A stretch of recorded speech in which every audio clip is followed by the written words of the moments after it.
Hindi niyo alam kung paano nakatakas si Go Huaping. Alam niyo ba kung nasaan si Harry Roque sa ngayon?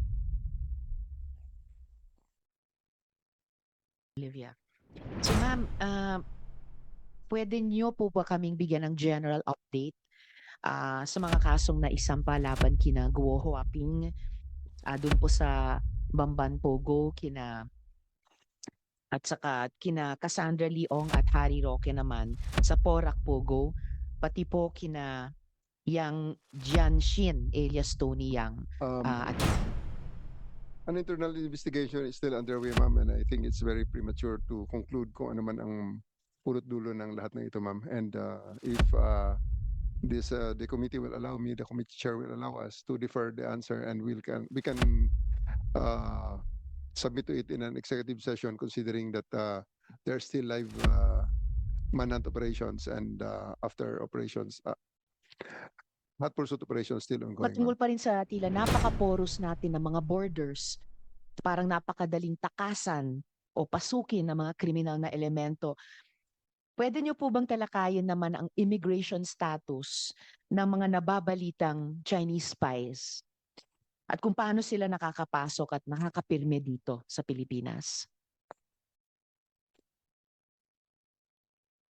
Has the BI even taken cognizance of this issue? And ano ang kaalaman niyo doon? Yes, Madam Chair, we're closely coordinating with the NBI cybercrime with regard to that particular case.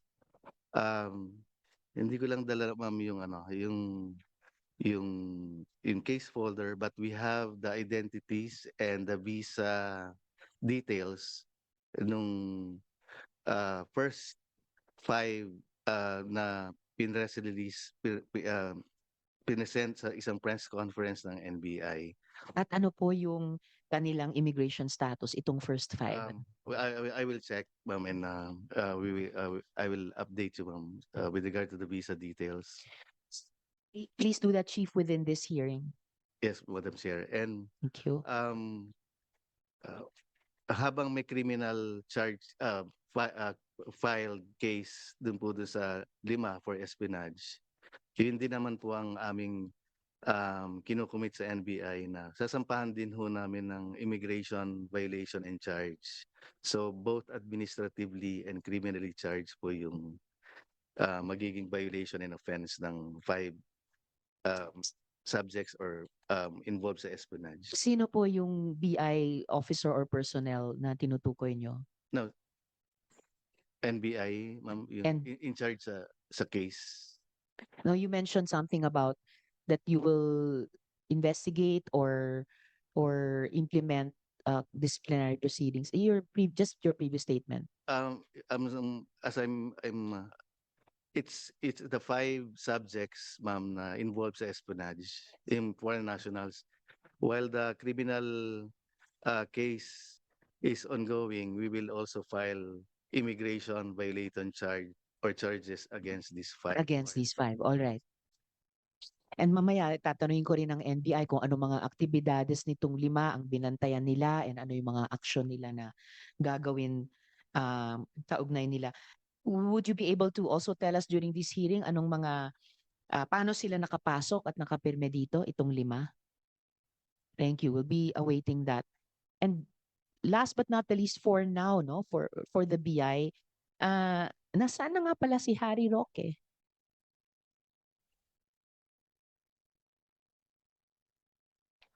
Kung hindi nyo alam kung paano nakatakas si Go Huaping, alam nyo ba kung nasaan si Harry Roque sa ngayon?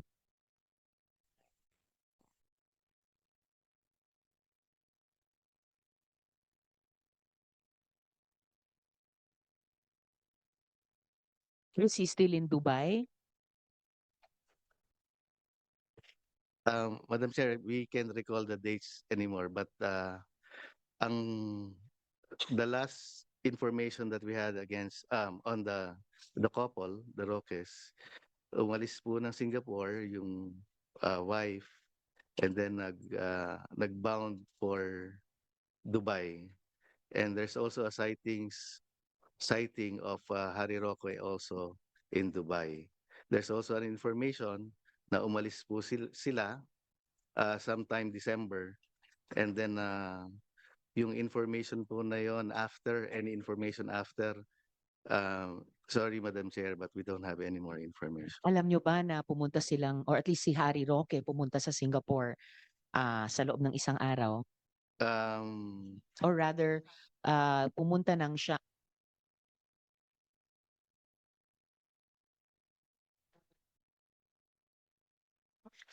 Alam nyo ba na pumunta siyang Shanghai for 1 day?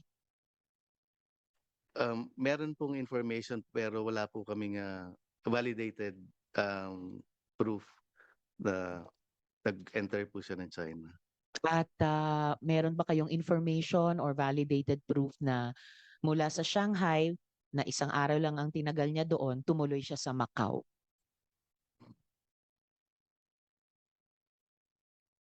Madam Chair, sorry, wala po kaming pero meron po kaming alam na pumunta rin po siya ng Japan. And hindi po siya nakaalis. Supposed to be bound for US, pero denied flight, denied check-in. So, wala rin naman holdings ang Japan Police or Japan Immigration.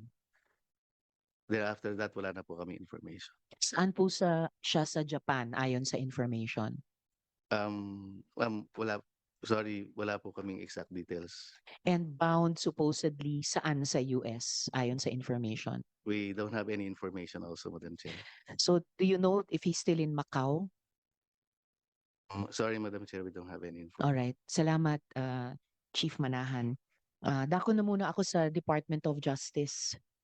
Yes, ma'am, Attorney Torrevillas, Attorney Olivia. So ma'am, pwede niyo po ba kaming bigyan ng general update sa mga kasong naisampa laban kina Guo Huaping, dun po sa Bamban Pogo, at saka kina Cassandra Leong at Harry Roque naman sa Porac Pogo, pati po kina Yang Jianxin alias Tony Yang at iba pa. Good morning, Madam Chair.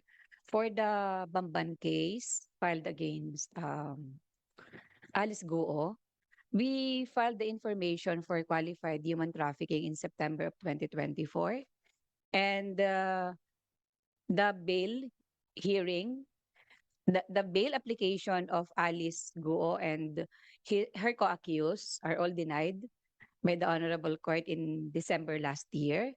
And we will terminate the presentation of evidence by March 31 of March 31.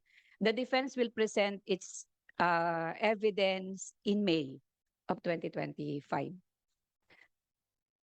Also for the Porac case, there is already a draft resolution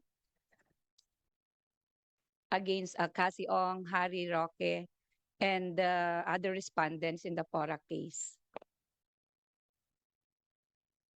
Yun naman pong kay Tony Yang alias Yang Jianxin, may update po ba doon? I am not familiar, Madam Chair, of the case filed against Tony Yang. If Tony Yang is included in the Porac case, I am not familiar. Tama, hindi po siya included sa Porac case. Kundi sa kaso kaugnay ng Cagayan de Oro.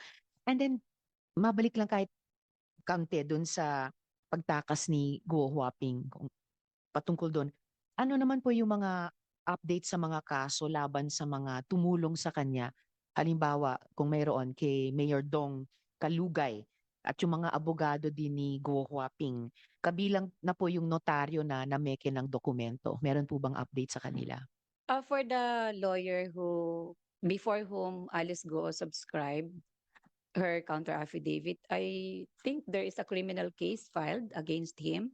It was also investigated by the prosecutors of the Department of Justice.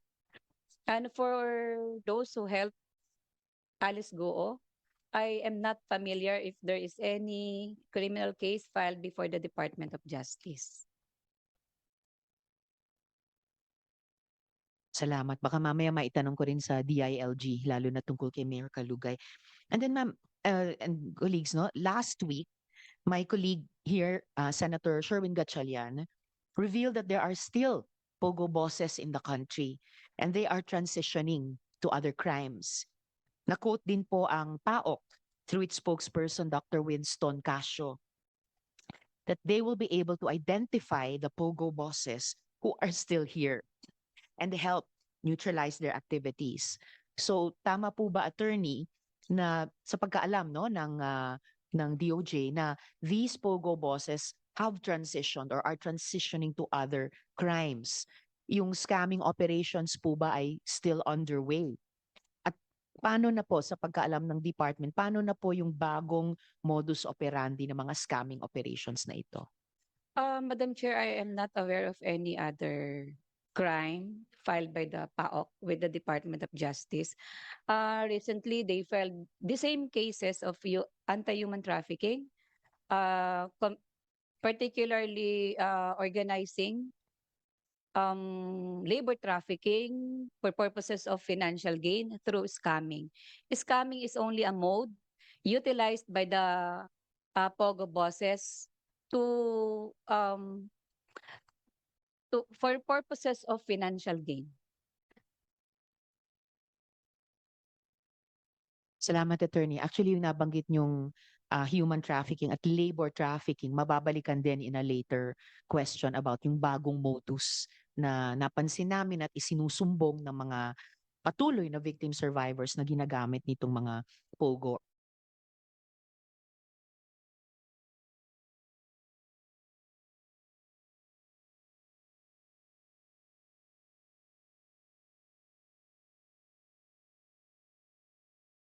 Work from home. Some of the bosses daw, according to our partner Leas, galing pa sa ibang bansa. So they're working from their country po. Not anymore here in the Philippines. Pero not verified, Madam Chair. Pero dahil may at least information na ganon, siguro kailangan talagang alamin kasi alam natin nagmo-morph talaga yung mga POGO, hindi lang sa modus operandi, baka pati sa location ng pag-work from home nila. At meron din po bang, or sigurado ko alam na rin ito ng DOJ, no? Mayroon ding lumilitaw na mga POGO operations na patuloy din sa mga casino. Namo-monitor din po ba ito ng department? As chairman of the task force against human trafficking, we have not received any criminal case filed by our partner Leas po. At this point, tanungin ko quickly ang PAGCOR. May namo-monitor din po ba kayong dito na nagpapatuloy sa mga casino yung mga lumilitaw na POGO operations? Yes, Attorney Jessa Maris. Madam Senator, wala po. Gusto rin po naming linawin na hindi na po kami nag-i-issue ng any internet gaming license or offshore gaming license po.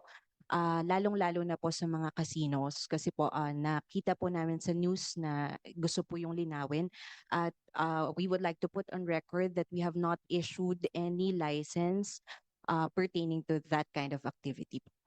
Of course, and alam naman ito siguro ng PAGCOR at ni-raise ko sa Executive Secretary, may kailangan ding ayusin dun sa executive order kasi parang nagbibigay ng loophole, palusot sa mga POGO o dating POGO na ngayon nagta-transition into continuing their criminal activities within casinos na nasa jurisdiction ng